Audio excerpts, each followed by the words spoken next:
Hi, I'm Michelle Zuby, and I am here with Dr. Margo Uwayo. And you are one of the contributors to our text, and your chapter was about income inequity. And there's so much to say on the topic, so I'm not even going to like pose a question. If you want to just go ahead, jump right in, talk to us a little bit about your chapter, income inequity, and what's going on right now with it. Sure. Thank you so much for having me. And it's been an awesome process in general, getting to know you guys and really being able to contribute to a topic that I think is really important and maybe a little different for behavioral literature, so to speak. And yeah, it's been an awesome time in general. So I co-authored this chapter with my friend and colleague Maya Hernandez and my advisor, or my previous advisor, Denise Ross. I can't stop calling her that. I don't know, forever and a day to be that way. But we work together, over the through my doctorate program, and we really worked in a lot of communities within schools and communities where a lot of the kiddos and students and clients that we were seeing were they had socially economic disadvantaged backgrounds. And so a lot of the work that we did was to address some of the educational deficits that we were seeing. And I think this chapter was inspired by all the work that we've done within education and really trying to improve outcomes for students who do have those who are experiencing income inequalities and inequity, and educational inequity, and wanting to contribute something to those individuals, but also wanting to contribute to the science of behavior analysis and really demonstrating that income inequality is plays such a huge factor in so much of our children's development, and their life later in general, that this is an area that we really have to make sure we're paying attention to, especially during the early years of development. So this is where sort of the inspiration came from to write on this topic, and it was really, really a huge pleasure in general to get the email from Jacob and be like, oh, can you write about this topic? It was awesome, and it's great to see all the work that others have done as well to talk about the different topics in terms of building compassion and being more compassionate about individuals.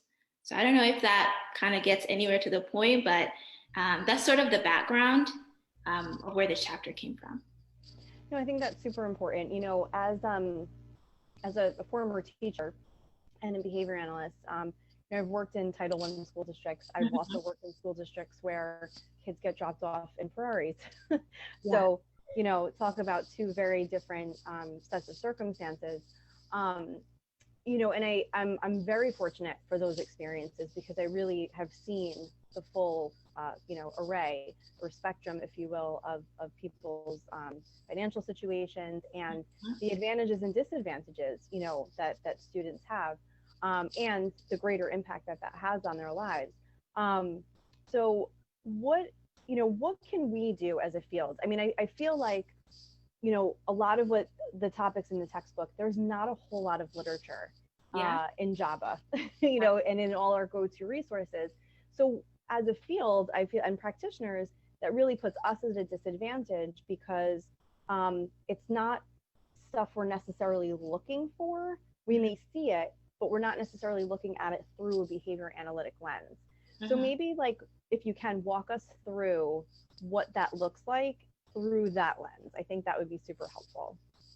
I will do my I'll do my best. Like you Do your said, best. there I think we definitely have limited literature on, income inequality and behavior analysis. I think there are some things out there. For example, Tony Biglin has written a lot and has done a lot of research in community-based interventions, really addressing health and income disparities in education and such. Um, but I think as a field in general, we really need to maybe look at the, you know, the proportion of us, the large majority of us work in specific settings. Um, and we publish in specific, journals, and we collect specific kinds of data, and we look for specific things. I think maybe one of the things we can do better and be better at is the value of qualitative research in really understanding some of the environmental factors that go into income inequality, understanding circumstances and situations that land people in this situation, to where that lack of resource really becomes a motivating operation, a setting event, so to speak, maybe not an MO setting event that impacts whether or not they're going to, adhere to treatment that we prescribe and actually go through treatment and continue to implement interventions.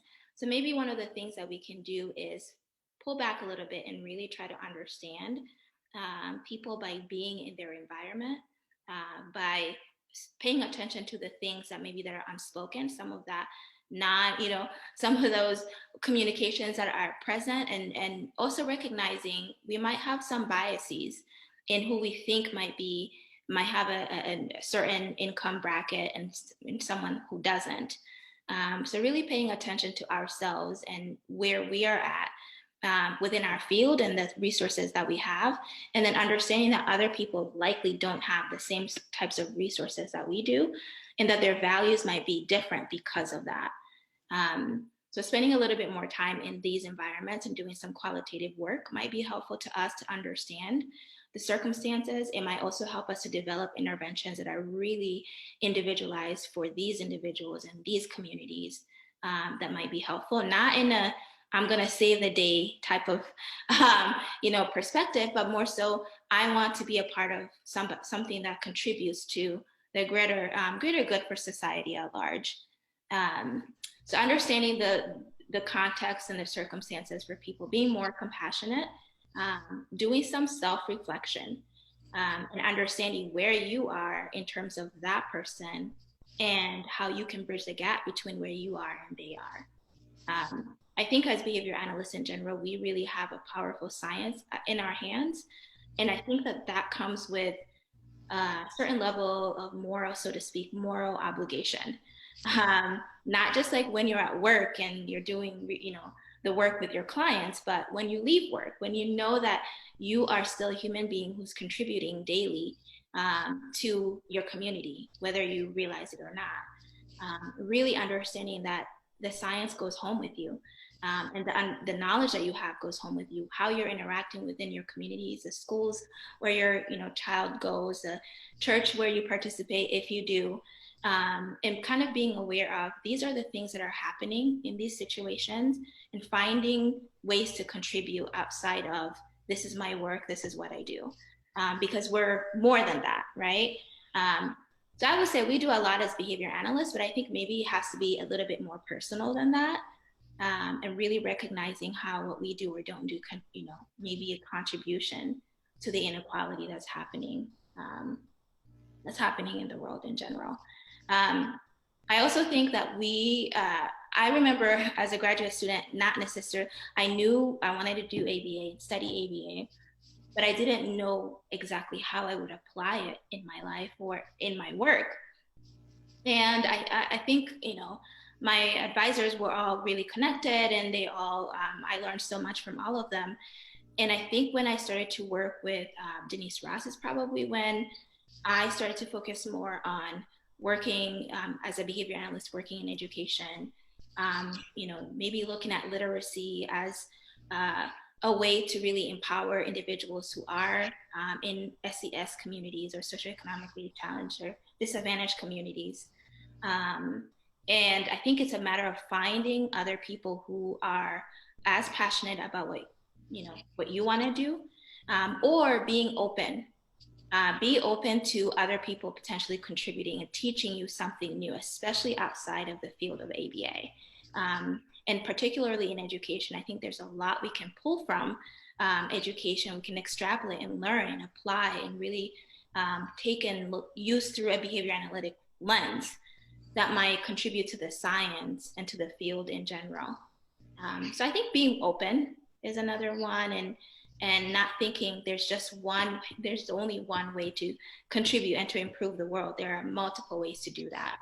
And by learning from other people, we might be able to understand how to help individuals in these communities. And maybe we've been part of those communities, and what did other people do in those situations that helped us, and kind of being fluid in that way, so to speak.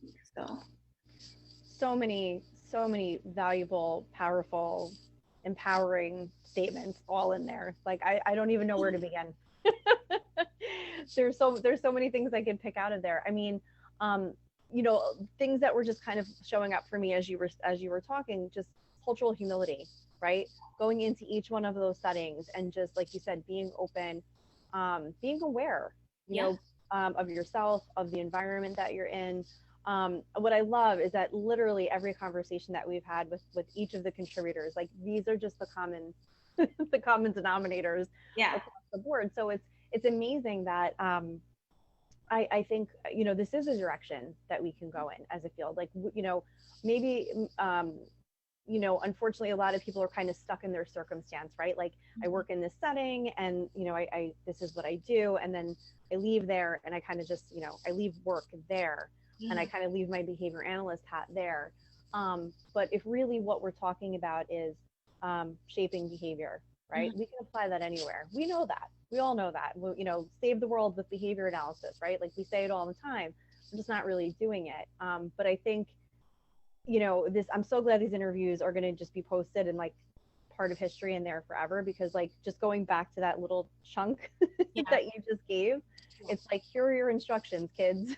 Just like listen to all of these things, and that's what you need to do. And it's so powerful and moving. And I love that you saw a problem, you saw something, you saw a situation that needed fixing. Mm-hmm. And as behavior analysts, we're really good at fixing, right? We want to go in and we have all of our tools, and we're like, all right, let me work through this.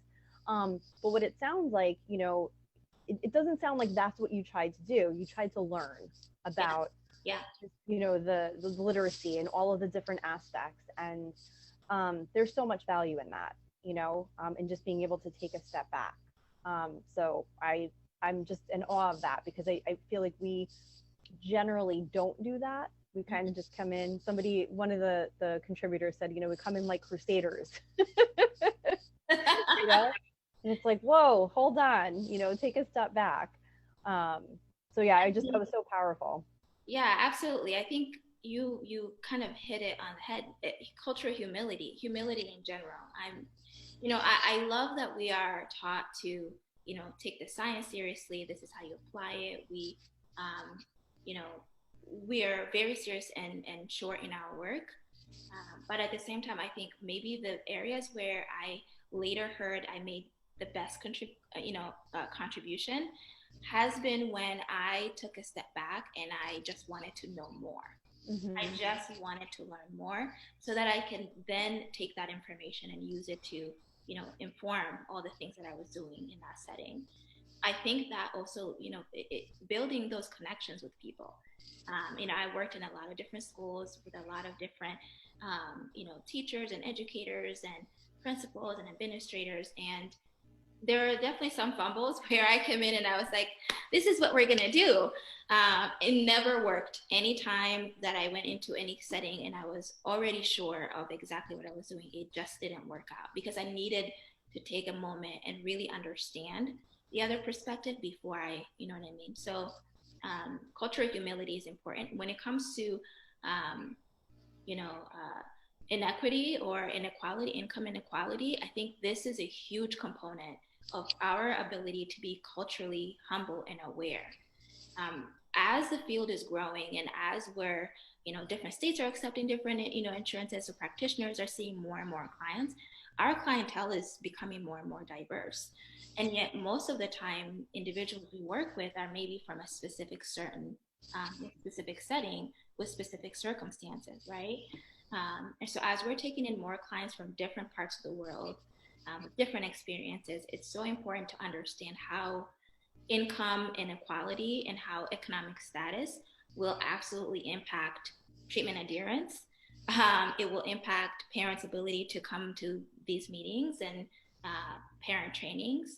And right now, with the pandemic, it's multiplied for a lot of people. Like I work with a lot of teachers, and they're like, 50% of my kids are not showing up to class. And it's because mom is not, mom and dad, they're not able to stay at home and make sure they go to school virtually. And So we're really seeing how this lack of resource and income inequality truly impacts education in such a cyclical way. Education, health, so many other factors, financial stability later on. It's definitely important to understand those factors that are within people's environments For as sure. forward. Yeah. I mean, you're bringing me down memory lane. I can recall working with families where I would have a therapist in the home, and the therapist is calling me in a panic that there's no materials. Mm-hmm. The kids don't have any toys to play with, or the parents, can't purchase anything like edibles to use as reinforcers, or whatever it is, and we have to be savvy and just kind of figure things out and make it work somehow.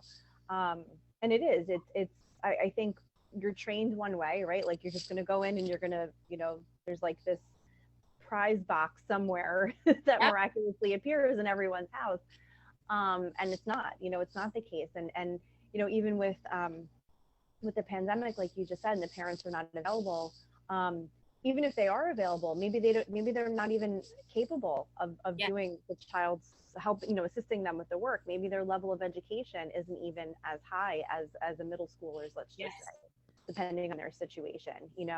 Never mind all of the other competing contingencies Yeah. that get flooded into this situation. So it's really, I think so often we place blame, Mm-hmm. oh, the parent's not interested.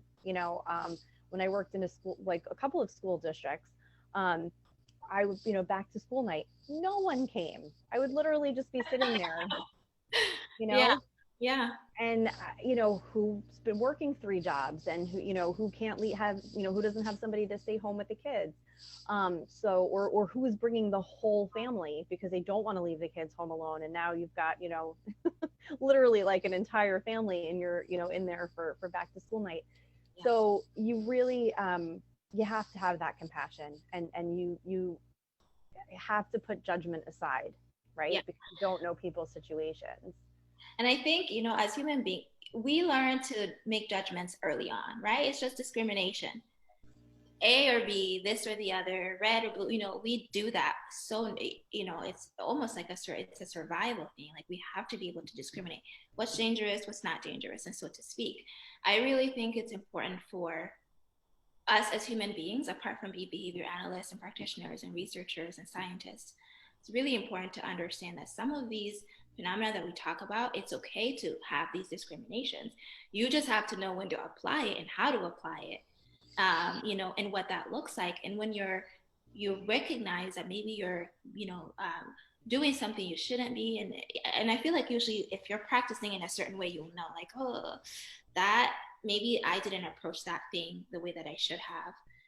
I think in time you become more in tune with how you should move forward in some circumstances. So I think it's okay to have judgments. It's just some circumstances require that you suspend your judgment in a certain way and apply it in another way that might be a little bit different. And I think in this case for us, it's just there's so many things that are happening with everybody in the background. We really have to be super responsive in the work that we're doing, especially because we do know how to shift and change and impact behavior. So it's really important for us to be ultra sensitive, I would say, to people's circumstances. For sure, and flexible. Just flexible in like meeting them where they are. Yeah, If you can only get a parent for parent training, let's say for 10 minutes, take that 10 minutes. As they're maximize it. Yes. yeah. I mean, like it's, and I know it's hard, right? Because we all just want to do a good job. But it's a process.